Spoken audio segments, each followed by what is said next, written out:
시신 발견 초기 강원 하천군 북한강에서 시신 일부가 발견되어 경찰이 수사에 나섰다라며 언론에 기사가 쏟아지기 시작합니다. 최초 신고자는 한 고등학생으로 사람 다리가 물 위에 둥둥 떠있다라며 신고를 했지요. 그 시각은 얼마 전인 11월 2일 오후 2시 46분이었습니다. 당시 경찰은 함부로 판단할 수가 없었습니다. 잠수부를 투입함과 동시에 북한에서 유실된 시신일지 혹은 범죄 피해자의 시신일지는 아직 확인되지 않았다라며 성급한 추측을 막고 있었죠. 그런데 11월 3일 오전 10시 30분경 오전에 수중수색을 재개하다 첫 발견 지점 600m 정도 떨어진 붕어섬 선착장 인근에서 비닐봉지에 담긴 사체 일부 약 10개의 봉지를 찾아내게 됩니다. 훼손된 사체는 물속에 있었고 부패 상태는 그리 심하지 않은 상태로 발견이 되었지요. 끔찍한 일입니다. 2024년에 대한민국에서 토막살인 사건이 발생한 것입니다. 경찰은 빠른 수사를 통해 용의자를 특정하게 됩니다. 그리고 바로 잡을 수가 있었죠. 강원경찰청으로 호송되던 범인. 언론은 왜 살해했는가, 어떤 관계냐라는 질문을 했지만 그 어떠한 대답도 하지 않았습니다. 경찰이 밝힌 자료에 따르면 범인은 군 간부 출신이며 피해자와는 아는 사이다 라는 정도만 언급을 했지요. 그는 육군사관학교 65기 졸업생 중령 진 38세 이름 양광준이었습니다. 김하 사건 파일, 우발적 살인의 주장, 양광준의 치밀한 범행편입니다. 네, 안녕하십니까. 김원입니다. 요즘 참 충격적인 뉴스로 마음이 많이 좀 불편하실 것 같은데요. 굉장히 말이 많았습니다. 어떻게 2024년에 이런 일이 발생할 수 있는가 라고 말씀하시는 부분들과 이번 또 경찰 수사에서 문제가 됐던 부분까지 언론을 통해 공개가 되며 또 한번 난리가 났었죠.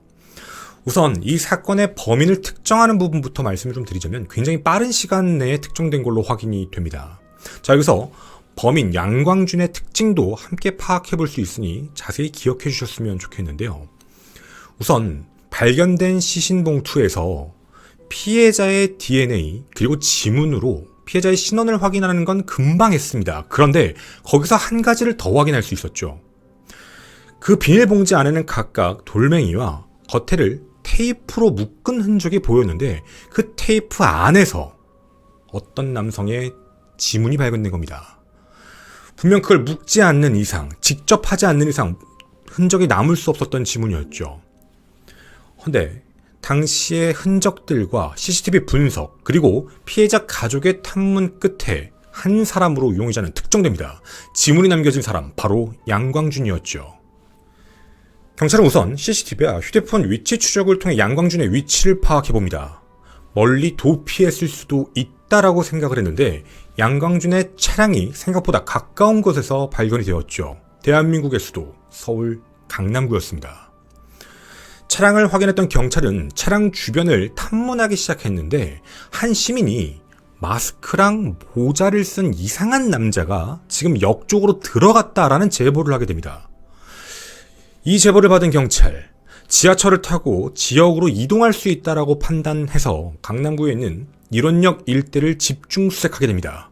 그리고 그곳에서 지하차도를 배회하던 양광준을 발견하고 긴급 체포에 성공하게 됩니다.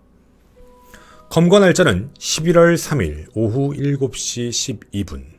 그는 38살 육군 장교입니다. 검거된 양광준은요, 평상복 차림이었는데 경찰의 살인 혐의에 대해서 질문에 대한 답변을 이렇게 합니다. 자신이 죽인 게 맞다. 훼손한 것도 맞다. 범인은 그 사람이었습니다. 극악무도한 살인사건입니다. 살인도 모자라 사체 훼손 및 유기까지 저지른 끔찍한 범행이죠. 당연히 강원경찰청은요 11월 7일 신상정보공개심의위원회를 열었습니다. 그리고 그 내부에서는요 공개를 결정했죠. 사실 저희는 지난주에 이 사건 정보에 대한 내용, 양광준에 대한 내용을 전부 확보를 한 상태라 이제 공개를 하겠구나, 방송을 해도 되겠다라고 생각을 하고 있었는데 갑자기 다른 이야기가 나옵니다. 경찰 내부에서 신상 공개를 결정했는데요. 양광준이 이에 대해서 즉각 이의 신청을 하게 됩니다. 피해자가 이의 신청을 하게 되면 유예 기간을 두게 되어 있는데요. 그 유예 기간 동안에 양광준이 한 행동들을 저희는 확인할 수 있었습니다. 첫째, 언론 보도에 알려진 내용이 뭐였냐면 공개 취소 및 가처분 신청 그리고 행정소송을 함께 진행합니다. 자신의 얼굴이 공개되면 안 된다라는 행정소송이었죠.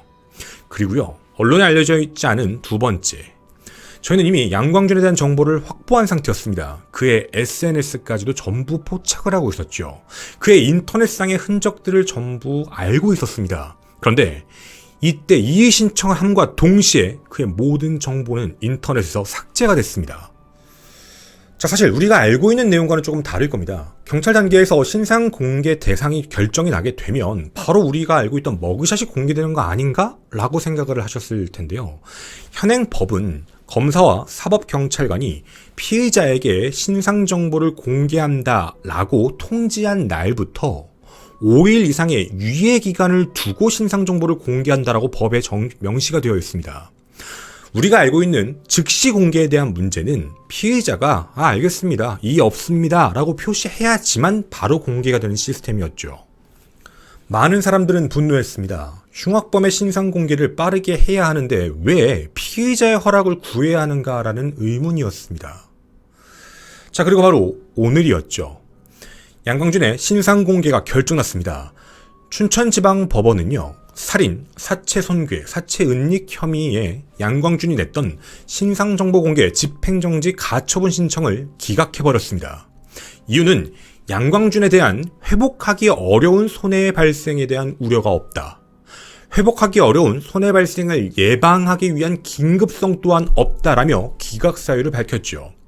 다시 말하면 너 범죄에 대한 증거들 명확해. 네가 저지른 거야. 이거에 대해서 갑자기 다른 이야기가 나와서 너에 대한 게 죄가 잘못 알려졌거나 이런 부분은 없을 거야. 예방이든 발생 우려든 어디에도 긴급성은 없다라고 판단한 겁니다.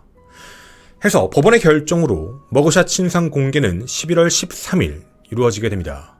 제가 영상을 올리는 날짜 하루 뒤겠군요. 저희는 기다리다 신상 공개가 결정이 났다라는 법원의 결정을 보고 이렇게 방송을 촬영을 하고 있는 부분입니다. 자, 그럼 어떤 사건이었을까요? 양광준이 주장하고 있는 대로 이게 자신에 대한 회복하기 어려운 손해가 발생된다, 예방을 위한 긴급성이 있다, 과연 그렇게 바라볼 수 있는 걸까요? 사건에 대한 내막을 자세히 살펴보기 이전에 우리가 한 가지 기억해야 될 부분이 있습니다. 이 사건의 주요 진술에 대한 부분은 양광준 본인입니다. 그 점을 꼭 기억해 주시고 사건을 들어주셨으면 좋겠습니다. 우선 범인 양광준, 피해자는요, 같은 부대에 근무했던 군무원 33세 여성입니다. 양광준은 경기도 과천의 국군 사이버작전 사령부 소속으로 얼마 전 중령진우로서 진급이 예정되어 있는 사람이었죠. 그리고 10월 28일 꼭 기억해 주십시오. 10월 28일 서울 송파구 산하부대에 전근 발령을 받은 상황이었습니다. 근데 피해자분은 10월 말까지 이 군무원에 대한 계약이 종료되는 날짜였죠. 자, 그럼 사건 범행은 언제였을까요? 사건 범행은요, 10월 25일, 그날은 금요일입니다. 오후 3시쯤이었죠. 자, 금요일인 부분 꼭 기억해 주시고 토요일, 일요일은 근무하지 않는 날, 월, 화, 수, 목 이렇게 진행이 되면 피해자분의 임기제 군무원의 계약은 종료되는 날짜, 그리고 28일 날은 자신이 다른 부대로 가는 날입니다. 그럼 이 내용은 한 가지를 의미합니다. 양광준은 자신이 속해 있던 과천의 부대 마지막 날 살인을 저지르고 그리고 사체 처리까지 마친 뒤 새로운 부대로 갔다라는 뜻이 되지요. 우연이 아니라 무언가 계획된 것 같은 느낌이 드는 대목입니다. 자, 그럼 범행은 도대체 어디서 발생했을까요? 이 범행 발생 지역이 놀랍게도요, 과천, 바로 그 군 부대입니다. 피해자와 양광준이 함께 근무했던 그 부대 주차장인데 자신의 차량에서 살인을 저질렀는데 양광준의 주장으로는 말다툼을 벌이다 격분해서 목을 졸라 살해했다라고 진술합니다. 이 이야기는 우발적 살인이다 라는 주장이죠. 대부분의 살인 범죄자들이 많이 주장하는 패턴이기도 합니다. 진짜 우발적 살인일 수도 있고요. 혹은 형량이 비교적 낮은 우발적 살인을 주장하는 것일 수도 있습니다. 평상시 두 사람은 같은 사무실에 근무하며 친하게 지내오다가 최근에 갈등이 생겨 범행을 저질렀다라고 이야기를 했는데요. 더 소름이 끼치는 건 바로 이 다음입니다. 자, 10월 25일 금요일 오후 3시쯤 부대 내의 주차장에서 살인을 저지른 양광준. 자, 그날은 과천 근무 마지막 날이었습니다. 자, 그러면 오후 3시와 양광준이 그날 퇴근하는 그 시간 사이까지를 우리는 집중해봐야 될 것 같은데요. 범행 직후 양광준은요, 당황한 내색이 없었던 것처럼 보입니다. 소름 돋는 점 첫 번째. 양광준은요, 시신을 옷가지로 덮어둔 뒤 주차장에 그대로 두고 그리고 자신의 사무실로 이동합니다. 누군가에게 들킬 수도 있다라는 두려움이 마치 없다는 듯 말이죠. 그 장소가 가장 안전하다는 걸 그는 알고 있었던 느낌입니다. 시신을 외부에 옮기거나 혹은 차량으로 어딘가에 갔다거나 그런 부분이 아예 없었습니다. 그리고 그 짧은 시간에 양광준은요, 한 가지를 더 선택합니다. 피해자의 핸드폰은 들고 자신의 사무실로 들어가 이제 28일부터는 새로운 쪽으로 가게 되죠. 전근을 위해 자신의 사무실 짐을 정리하기 시작합니다. 그리고 퇴근은 약 6시 반쯤 진행하게 되죠. 자, 그러면 오후 3시에 범행을 저지르고 나서 약 3시간 정도의 텀이 있습니다. 그 안엔 자신의 짐을 정리하는, 어떻게 보면 굉장히 태연한 모습을 보였던 것이죠. 그리고 오후 6시 반에서 7시 이후 그 인근에서요, 시신을 훼손할 장소를 찾기 위해 차량을 몰고 다닌 것으로 확인이 되는데, 그날 저녁 그가 선택한 곳은 인근 공사장이었습니다. 철거 공사가 진행 중이었던, 알고 있는 공간이었죠. 근데 첫 공사장에 들어갔을 때 아직 퇴근하지 않은 관계자 한 분이 계셨고, 처음 보는 차량이 주차되어 있으니까 여기서 뭐하냐, 공사장인이 나가라 라고 이야기하자 양광준이 여기 주차하면 안 되냐 라고 물으면서 차량을 뺐다고 합니다. 그리고 인근에 똑같이 철거하고 있는 공사장을 향해 그 안에 들어가 끔찍한 훼손을 시작합니다. 그 시각이 오후 9시쯤이었죠. 양광준은요, 그 사이 미리 모든 범행 도구를 준비한 것으로 확인이 됩니다. 도착하자마자 잔혹하게 시신을 훼손했죠. 자신의 차량에서 한 게 아닙니다. 철거 진행 중인 그 공사 현장에서 훼손을 진행하고 여러 개의 비닐봉지에 나눠 담고 무거운 돌까지 그 안에 넣어둔 뒤 테이프로 밀봉했죠. 그 이후 시신을 자신의 차량으로 옮겨 싣고 자신의 집으로 향하게 됩니다. 자, 이게 당일날 있었던 일입니다. 사람을 우발적으로 격분해 살해를 했고 사체 훼손을 한 시각까지 불과 6시간밖에 걸리지 않았습니다. 이게 순간적으로 너무 당황해 살해를 하고 어떻게 할지 계획을 해서 저질렀다, 물론 이렇게도 볼 수 있을 것 같은데요. 근데 이 안에 있는 모습들이 너무나도 철저하고 준비된 듯한 느낌이라는 겁니다. 우선 아무렇지 않게 범행 도구들을 준비했다는 것. 아니 근데 그건 생각하고 나서 그럴 수 있는 거 아닐까? 라고도 생각하실 수 있겠죠. 자신의 차량을 옮겨 다니면서 시신을 훼손할 장소를 물색했다는 것, 그것도 그럴 수 있는 거 아닌가 라고 생각하실 수도 있을 것 같습니다. 그런데요, 그가 시신을 훼손했던 장소 그곳에는 큰 혈흔 자국이 발견되지가 않았습니다. 만약 그런 게 있었다면 다음날 인부들을 통해 신고가 분명 접수됐을 겁니다. 그럼 그 부분까지도 미리 예상을 하고 다 준비를 한 뒤 끔찍한 훼손을 하고 모든 걸 처리하고 떠났다라는 이야기가 되지요. 양광준, 그는 2017년 2월 결혼을 한 사람입니다. 가족이 있는 집을 향한 겁니다. 자신의 자식이 있는 그 집에 사체를 훼손하고 사체를, 아이들을 태웠던 그 차량 안에 넣어놓고 그 집을 향한 양광준이었죠. 양광준은 그날 무슨 생각을 했을까요? 사체 훼손을 했으니 유기 장소를 분명 골라야만 했겠죠. 자, 이게 금요일날 발생된 일입니다. 양광준은 그 다음날 한 장소를 선택합니다. 자신이 10여 년 전 육군사관학교를 임관하고 나서 그 이후 육군사관학교를 졸업하고 난 이후 임관 근무지였던 화천군이었죠. 10월 26일이었습니다. 토요일 국도를 이용해 화천으로 이동합니다. 최대한 노출을 피하려고 했다라는 모습이죠. 그리고 가면서 중간중간 훼손 도구까지 유기합니다. 그리고 오후 40분, 그리고 오후 9시 40분쯤 화천 북한강변에 시신과 그리고 범행 도구를 함께 유기를 했고요. 이후 피해자의 의류와 소지품 일부, 자신에게도 묻었던 혈흔들, 그런 것들을 전부 불태워버립니다.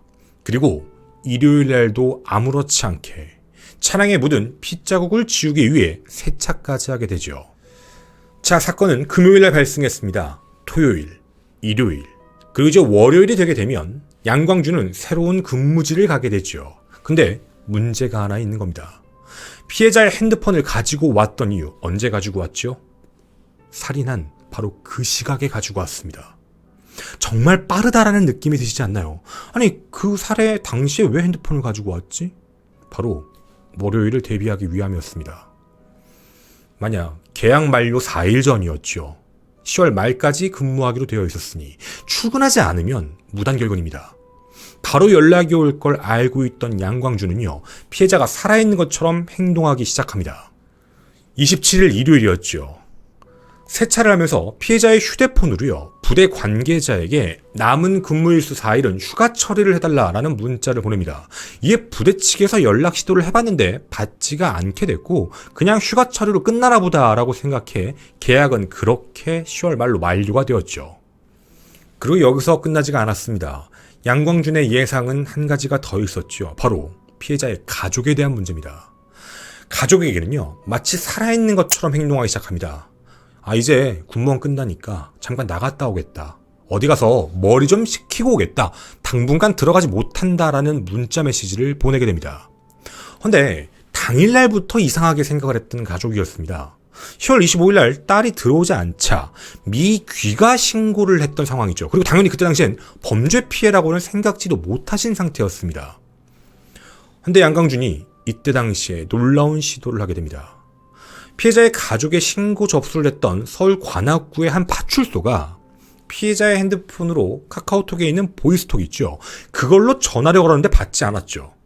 남겨진 메시지를 보고 양광준은 신고를 취소시켜야 되겠다라고 생각해 대범하게도 보이스톡 전화를 겁니다. 머릿속에 이런 생각을 한 거죠. 내가 누군지 모를 거야. 양광준은 여성의 목소리를 내며 그 파출소 직원을 상대로 물어보는 피해자의 인적 사항에 대한 모든 내용을 전부 말을 합니다. 신고를 취소시키기 위한 행동이었죠. 이 사실을 확인한 경찰은요, 피해자 가족에게 수사 협조를 요청하긴 합니다. 근데 자세한 내용은 얘기하지 않았죠. 이에 대해 연락은 됐는데 협조를 좀 해주셔야 될 것 같아요 라는 말에 부모님은 일단 살아는 있나 보다. 근데 이거 수사 협조 괜히 했다가 당시 군무원으로 있던 그 직장에 무슨 문제가 생길 수도 있다라고 판단했던 부모님은 살아는 있구나라고 생각해, 문제가 없구나라 생각해 신고를 취소하게 됩니다. 그 이후 다시 신고가 들어온 적은 아예 없었습니다. 결국 시신이 발견되기 전까지는요, 그냥 집에 아직 안 들어오나 보다 라고만 생각하고 계셨던 거죠. 자, 그렇게 10월 28일 월요일입니다. 피해자는 출근하지 않았죠. 하지만 군부대에선 휴가다 라고 생각하고 별 반응을 보이지 않았습니다. 양광준은 서울 송파구 산하부대 정근 발령을 받아 정상적으로 출근해 그날도 아무렇지 않게 일상생활을 했다라는 제보를 받았습니다. 전혀 어떤 생각도 하지 못했다. 인수인계 잘 받고 갔다 라는 이야기였죠. 양광준의 생각은 도대체 무엇이었을까요? 사실 대한민국은 엄청난 기술력이 발전되어 있는 나라이기도 합니다. 완전 범죄는 없다 라는 이야기들도 있죠. 근데 그의 생각, 그가 그동안 했던 모습을 보면 한 가지가 분명 보입니다. 시간이 지나면 된다. 왜? CCTV는 한 달 이상이면 사라지니까. 혹여 자신이 실종자에 대한 용의선상에 오른다 하더라도 시신이 없다면, 그리고 사망했다라는 직접 증거가 없다면 실종이기에 살인죄로 처벌을 받을 수 없는 완전 범죄가 가능하다. 자, 그럼 양광준이 제일 신경 썼던 부분은 두 가지였을 겁니다. 하나, 시신을 강에 완벽하게 사라지게 한다. 둘, 시신 훼손한 장소에서 어떠한 혈흔도 보이지 않게 한다. 혈흔의 양을 가지고 유죄 입증이 가능하기 때문이죠. 하지만 아예 발견되지가 않았던 겁니다. 자, 그렇게 양광준은요, 늘 걱정하고 있었을 겁니다. 혹시라도 시신이 발견되지 않을까. 그때까지도요, 양광준은 피해자의 휴대폰을 가지고 다니면서 껐다 켰다를 반복합니다. 왜요? 피해자의 생활 반경을 계속해서 노출시키는 겁니다. 마치 살아있는 것처럼. 그리고 그 이후 이런역 일대 주차장 배수로에 핸드폰을 부시고 버리며 증거인멸까지 저지르게 됩니다. 이 사건에 대해 많은 문제점, 금방 검거할 수 있지 않았을까라는 이야기가 하나 있었습니다. 바로 앞서 말씀드렸던, 아니 여자 목소리를 냈는데 그걸 속았다고? 라는 생각이시죠. 누군가는 너무 여자 목소리를 잘 내서 속았나? 라고 생각하실 수도 있는데요. 문제는 당시 신고를 받았던 경찰은 이렇게 적었습니다. 통화자 남성. 그리고 시스템에도 분명히 명시가 되어 있습니다. 발신자의 성별 남성. 남성이 여성의 목소리를 흉내낸다라는 사실을 이미 확인을 했는데도요, 적절한 대응을 당시에 하지 않은 상황이었죠. 결국 그렇게 신고는 취소가 되어버렸습니다. 시신이 발견되지 않고 시간이 계속 지났다면 양광준의 바람대로 완전 범죄가 됐을지도 모르는 그런 정황들이었죠. 양광준, 그를 알고 있는 많은 분들에게 제보 전화를 받게 되었습니다. 다들 많이 놀라는 분위기였습니다. 사실 제가 지난주에 이 사건에 대한 정보를 확인하고 조금씩 전화를 하며 취재를 하고 있었는데요. 그때 당시에 한 언론 보도를 통해서 이런 이야기가 언급됐습니다. 특수 살상 교육을 받은 장교가 끔찍한 시신 훼손 및 사체 유기를 했다. 굉장히 배운 것 같은, 전문학 기술이 있는 것 같이 무언가 체계적으로 움직인 것 같다라는 그런 언론 보도가 등장을 했는데요. 제가 방송을 계속 어떤 내용이 나올지, 그리고 이 사건에 대한 신상 공개 여부가 어떻게 결정날지를 지켜보고 있는 상황 중간에서 그런 언급이 나오고, 그 기사를 따라서 각종 실제로는 특수 살상 기술이 있다, 마치 그런 내용들이 언급되기 시작을 했습니다. 그래서 제가 그때 당시에는 이걸 어떻게 할까 고민을 하다 저희 유튜브에 있는 멤버십에다가 제가 영상을 올려놨는데요. 제가 이 부분에서 반대했던 이유가 있었습니다. 제가 모든 내용을 전화를 돌려봤을 때 특징 중에 하나가, 육군사관학교 출신뿐만 아니라 군 장교로서 임관을 하게 되었을 때 각 보직들이 부포하고 존재하게 되는데, 소령 기간까지는 초급, 중급, 고급의 교육을 받게 되고, 그 이후 자신의 병과에 맞는, 보직에 맞는 것들을 전문화시켜서 자신의 진급 체계를 맞춰간다라고 언급을 했습니다. 살상 기술, 특수 무슨 살상 기술 같은 걸 배우는 것이 있는가라는 질문에 모두 동일하게 얘기했죠. 사령관을 키우는 곳이다. 그런 부분에 대해서는 배운 적이 없다. 만약 그런 걸 한다면 자신들도 잘 알지 못하지만 강철부대 같은 그런 특수부대 출신들이 배우지 않을까라는 이야기가 대부분이었죠. 해서 마치 모든 장교들이 이런 교육을 받고 그래서 그 부분에 대한 심리치료를 받아야 된다라는 이야기가 나온 건, 어쩌면 모든 장교들에게 그런 특수 살생 기술이 존재하고 이들에 대한 심리 교육을 제대로 하지 않게 되면 이런 범죄들이 발생할 수 있다라는, 마치 한 가지 사례를 가지고 전체 이야기라는 일반화의 오류가 발생하는 문제였습니다. 다시 한번 말씀드립니다. 이 사건은 육군 장교, 임관하셨던 모든 분들의 문제가 아닙니다. 양광준 본인에 대한 문제고, 그 사람이 하필이면 육사 출신이었던 거고, 이 사람이 1차 진급을 계속해서 자신의 커리어를 쌓아가고 있었던 상황이었죠. 자, 그럼 1차 진급, 아니 나이 38살에 중령진이 가능한 걸까라는 생각도 드실 겁니다. 이유가 있었는데요. 이 부분에 대해서는 여러 장교분들에게도 여쭤봤지만, 육군사관학교 출신이라고 무조건 그런 진급으로 가는 건 아니다. 두 가지의 경우, 어떻게 보면 좀 운이 좋아야 된다라는 표현까지도 하셨습니다. 일단 자신이 맡은 부대에 대해서 사고가 안 나야 되고, 두 번째는 자신이 같이 속한 부대에서 추천서가 같이 올라가기 때문에 정말 특출난 다재다능한 장교가 같은 부대에 2명이 존재하게 되면 추천서는 당연히 1명으로 올라가 진급이 밀릴 수도 있다. 다시 운이 좋아야 되고, 그리고 자신의 능력도 분명히 있어야 되는 게 맞다 해서 양광준과 관련되어 있는 내용들을 보게 되면 대부분 다 1차 진급으로서 중령진까지 단 것으로 확인이 됩니다. 사실 이 부분도 저희가 확인 중이긴 한데요. 카이스트의 한 논문, 사이버 국방학과 관련되어 있는 내용에 양광준이라는 저자가 존재합니다. 논문을 썼던 내용이었죠. 자신의 어떻게 보면 보직입니다. 사이버 군사령부, 그거와 관련되어 있는 내용들로 계속 진급을 노리고 있었던 그런 모습이었고, 주변에 있던 사람들과의 교우 관계도 그렇게 큰 문제가 없었던 것으로 봅니다. 저희가 제보를 받았던 대부분의 사람들은 되게 순한데? 그런 느낌이 아예 없었는데, 대부분 다 놀랍다라는 반응을 저희에게 전하는 그런 내용들이었죠. 자, 그럼 의문점이 들게 됩니다. 일단 현재 자신이 주장하고 있는 건 우발적 살인입니다. 근데 우발적 살인으로 놓고 봤을 때도 무언가 일사천리로 진행됐다는 느낌이 있죠. 당하거나 두려워하거나 그런 부분이 없습니다.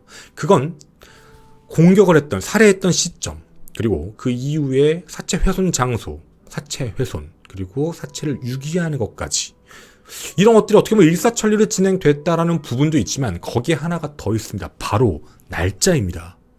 10월 마지막까지 근무하게 되는 계약직 군무원 피해자. 자신은 28일까지만 과천 범행 장소에서 근무하고 그 이후에 다른 부대로 가게 되는 상황. 이런 부분들이 어쩌면 날짜와 시간, 모든 상황들이 맞아떨어지게 되면 이거 계획적인 범행이 아닐까. 왜냐면 목요일도 아니고 수요일도 아니고 화요일도 아닌 주말 금요일 오후 시간대 범행을 저질렀기 때문이죠. 사체 훼손부터 범행까지 모든 걸 계획했다라고 한다면 그 계획에 대한 문제, 그 계획이 바로 범행 동기로서 이루어질 수도 있는 부분이기도 합니다. 주변 동기는 그런 이야기를 했습니다. 자신의 커리어를 위해서 굉장히 열심히 살았다. 주변에서 본 사람들의 공통적인 주장이었죠. 대전 출신으로 들었습니다. 그리고 굉장히 자신의 직업에 대한 자부심도 있다고 들었습니다. 2017년 2월 달에 결혼을 했고 자녀까지 낳아 살고 있었던 사람입니다.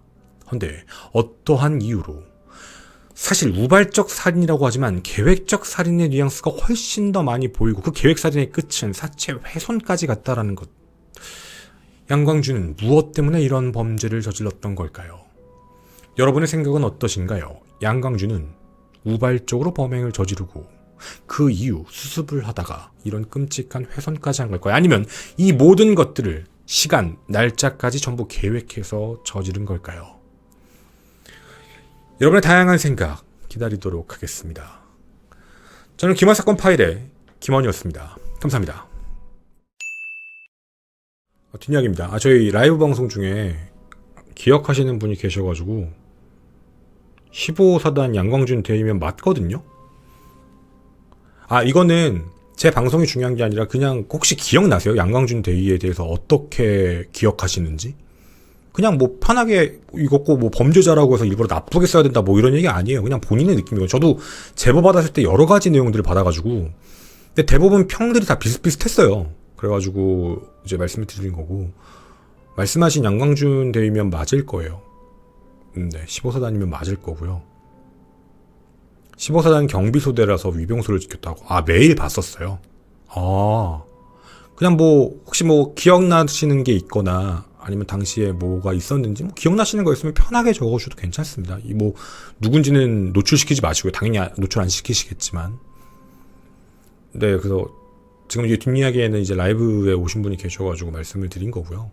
저도 제보를 받을 때 기억하시는 분들이 좀 있었어요. 그 밑에 이제 양광준의 밑에 계셨던 분들, 어제 병사로서도 기억을 하고요. 엄청 웃고 다니고 착했던 걸로 기억한다고. 대부분 다 비슷비슷해요. 뭐 성격이 모나거나 이런 부분이 없었고, 아까 제가 방송에서 말씀드린 내용, 방송 녹화 끝나고 지금 이분이 오셔가지고 저도 말씀을 드리는 건데, 이게 제가 뭘 강요하는 게 아니고 저도 제보를 받았을 때 다 비슷비슷했어요. 주변 사람들도 많이 놀랬고, 아마 지금 이분도 놀라셨을 것 같아요. 혹시 원래 모르셨어요? 이 사건의 양광준이고, 뭐 아마 얼굴을 기억은 하실 텐데 지금은 조금 더 살이 찐 걸로 제가 알고 있거든요. 현재는.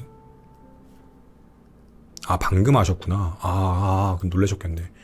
아마 기억하시는 게 아마 이때쯤 얼굴일 것 같은데, 이때가 아마 그 근무쯤일 거예요. 아마도. 맞죠? 이때죠? 맞다고 하시네. 맞죠? 네. 아마 이때쯤 사진일 거예요. 그래서, 내 주변에서도 그렇게 얘기를 들었고, 그리고 되게 뭐 모난 거 없이 했다라고 얘기를 많이 해요. 그러니까 제가 그래가지고 YTN 보도를 보고 제가 이거 잘못됐다고 얘기를 한 거예요. 무슨 뭐 살상훈련을 받았다 뭐 막 이렇게 얘기를 하길래, 그래서 엥? 이거 그런 거 아닌데? 라고 그래서 제가 말씀드렸고, 왜냐면 제가 받았던 제보 내용이랑 완전 달라서 군생활 이상하게 했으면 1차 진급이 안 돼요. 계속 분명히 문제가 생기기 때문에. 네, 그러니까 우리도 알고 있잖아요. 사실 대부분 범죄자와 관련되어 있는 문제에서 뭐 사실상 사람의 내면을 알 수가 없는 거니까, 다만 이제 주변에 평판이 그랬다라는 정보는 전달을 해드린 건데, 뭐 살상 교육을 받았다라는 얘기를 자꾸 막 아무렇지 않게 하시길래 좀 많이 또 놀랬던 부분이었고, 그래서 기억하시는 분께서 아마 많이 놀라셨을 것 같기는 해요. 아마 그래서 내일이죠. 13일날 신상공개가 이루어진다고 하니까, 네. 그래서 그 내용 때문에 알려드렸던 부분이고요. 아까 말씀드린 대로 제가 이 사건을 좀 더, 신상은 미리 알았지만 좀 시간을 두고 봤던 이유 중에 하나가 뭐였냐면요.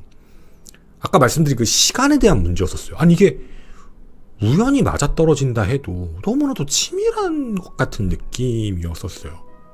주말은 시간을 벌 수 있고, 그리고 이제 피해자분이 월화수목 딱 4일 남은 거니까 자기가 그리고 근무지 떠나는 날이잖아요. 그러니까 이런 거잖아. 그 근무지를 떠나고 나서는 범행을 못 저질러. 이게 어떤 뜻인지 이해하시겠어요? 월요일날 범행을 저지르고 싶어도 못 저질러요. 월요일날은 자기가 송파로 가야 되거든. 그러면 자기가 있는 그 마지막 날이 금요일 그날이잖아요. 그 범행 있던 그 날이 그날이니까. 그러니까 저는 그게 되게 이해가 안 갔던 거예요. 범행 날짜가 왜 하필 그날이지? 그러면 그 전일 수도 있고 그 전전일 수도 있는 건데, 그 금요일이 마지막 시간이다라고 생각을 했던 거라면 그 전부터 범행을 계획했다는 얘기가 되잖아요. 제 생각은 그랬던 거예요. 그러니까 이거 목요일, 이게 금요일날 무조건 해야 돼라고 결정을 내린 거라면 그 전부터 다 생각을 하고 있었고, 뭐 이런 문제가 끼는 거니까, 얘기가. 아, 나이키 모자 쓴 봄에 너무 다른 사람 같다고. 아, 이 사진이요? 그 언론에 공개된 이 사진 말씀하시는 거죠? 저도 사실은 처음에 이 사진 떴을 때, 이거 제가 저번에 방송한 거 아마 기억하시고 유튜브 멤버십 보신 분들도 기억을 하실 텐데, 제가 뭐라고 했냐면, 저도 조금 달라서, 왜냐면 좀 살집이 좀 더 생긴 것 같은 느낌이라 정확하게 확인을 해보려고 일단 저 구렛나루 이렇게 생겨있는 모양이랑 귀 모양이랑 그리고 얼굴 특징을 봤는데, 여기 목 왼쪽에 점이 있더라고요. 아마 뭐 저희 인지님도 기억하실지는 모르겠는데 목 왼쪽에 점이 있고 이쪽에도 점이 있어요. 이렇게. 근데 제가 그 잡힌 사진 있잖아요. 검거 사진을 봤는데 확대해서 봤거든요. 근데 왼쪽에 목에 저기에 점이 있고 이쪽에도 점이 있더라고요. 이렇게.